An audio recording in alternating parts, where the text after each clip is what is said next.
Pak Jokowi iku lho ngono lho, mentang-mentang. Lah iya, padahal Pak Jokowi kalau nggak ada PDI Perjuangan juga aduh kasihan dah.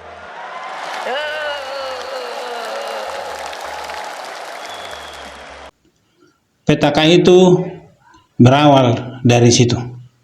Ya, Jokowi dipermalukan. Siapa yang tidak marah dipermalukan seperti itu? Dibilang tidak ada apa-apanya. Padahal beliau adalah seorang presiden, bahkan presiden 2 periode. Siapa yang tidak marah? Orang biasa pun dipermalukan di depan umum seperti itu, dihina seperti itu akan marah. Nah, itulah sekarang yang saya rasa mereka sadari kesalahan mereka itu. Mereka menyadari kesalahan mereka itu, tapi mereka tidak mau mengakui. Sehingga sampai sekarang, dikit-dikit mereka hubungkan ke Jokowi. Maksudnya apa?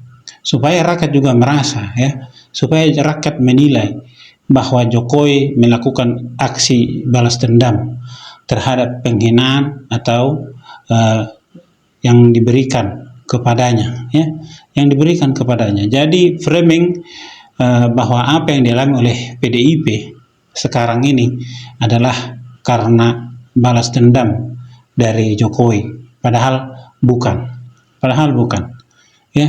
Lihatlah, saya yakin bukan. Lihatlah ya, selama ini apa yang terjadi? Mereka selalu menyerang Jokowi. Mereka tetap konsisten menyerang Jokowi. Dan ini, bentuk penyerangan ini ada 2 maknanya, ya. Ada 2 maknanya, ya. Makna pertama menyatakan bahwa Jokowi itu tidak tahu balas budi. Ya, kedua itu tadi framing bahwa Jokowi lah yang melakukan aksi balas dendam terhadap PDIP. Padahal apa yang terjadi? Sekjennya selama ini yang selalu memojokkan Jokowi, padahal Jokowi tidak pernah memojokkan PDIP. Ini yang dilihat masyarakat. Ya. Orang yang baik, dia disinggung, dia akan diam, dia tidak membalas, dia akan tersenyum. Itulah sesungguhnya orang baik. Makanya Bambang Pacul juga mengatakan jangan melawan orang baik, ya. Jadi ini yang terjadi terhadap PDIP. Ini yang terjadi terhadap PDIP mengakibatkan kejatuhan mereka, ya. Ya, ini akibat dari mereka selalu merasa paling benar, ya. Mereka merasa masih penguasa, ya.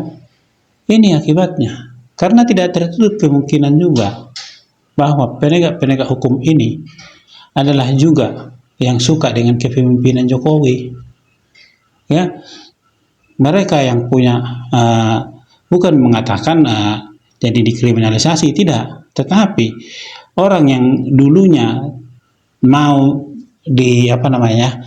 mau dianggap selesai kasusnya, tetapi ketika dia masih tetap berteriak menyalahkan tokoh-tokoh yang dianggap baik, maka juga orang-orang yang melihat kebaikan dari Jokowi juga akan bergerak.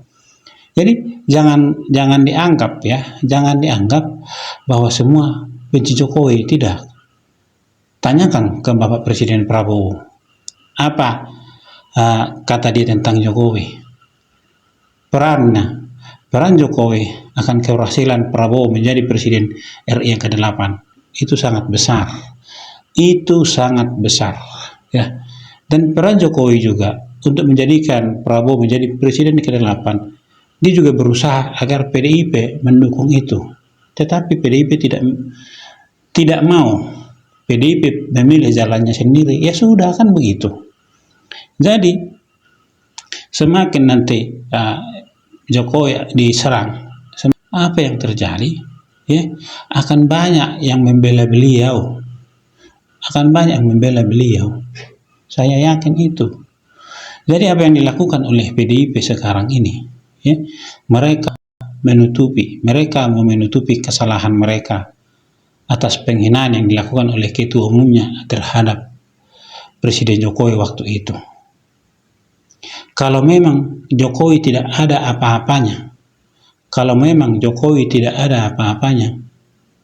tidak mungkin PDIP mencalonkan dia, ya.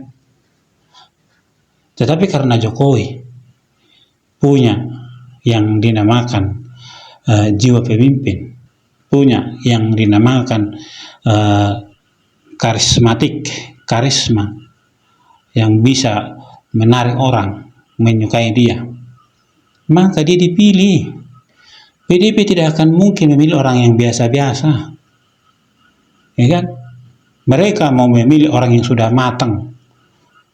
Karena sudah matang Jokowi di Jakarta, makanya mereka pilih, menang 2 kali. Tetapi Pilpres yang terakhir, ya, calon mereka di Jawa Timur, di Jawa Tengah belum matang. Hasil yang di Jawa Tengah tidak terlihat signifikan, hanya menang di media sosial. Akhirnya apa? Anjlok. Jadi yang tidak ada apa-apanya sebenarnya siapa? Yang tidak ada apa-apanya itu sebenarnya siapa? Mari kita melihat secara objektif. Saya bukan pembela Jokowi atau buzzer Jokowi atau buzzernya Prabowo, bukan. Tetapi seorang Bambang Pacul pun simpatik sama Jokowi yang berseberangan secara politik. Apalagi saya yang orang biasa yang bisa melihat bagaimana menghargai orang lain, bagaimana sikap-sikap cara menghargai orang lain.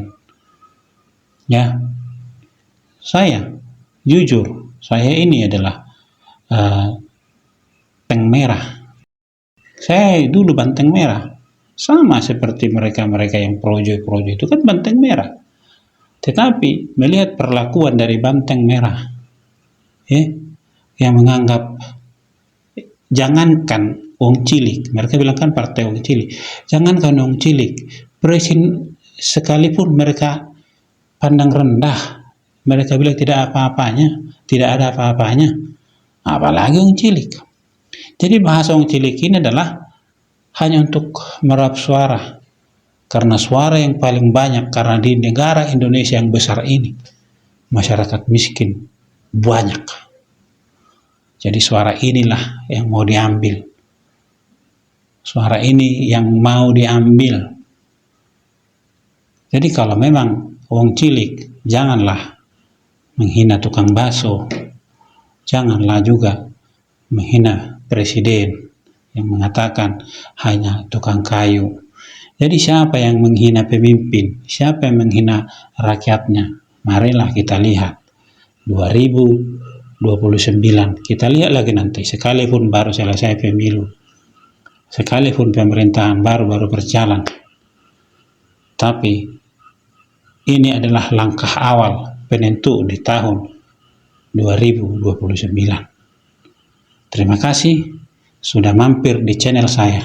Jangan lupa like, share, subscribe, and comment.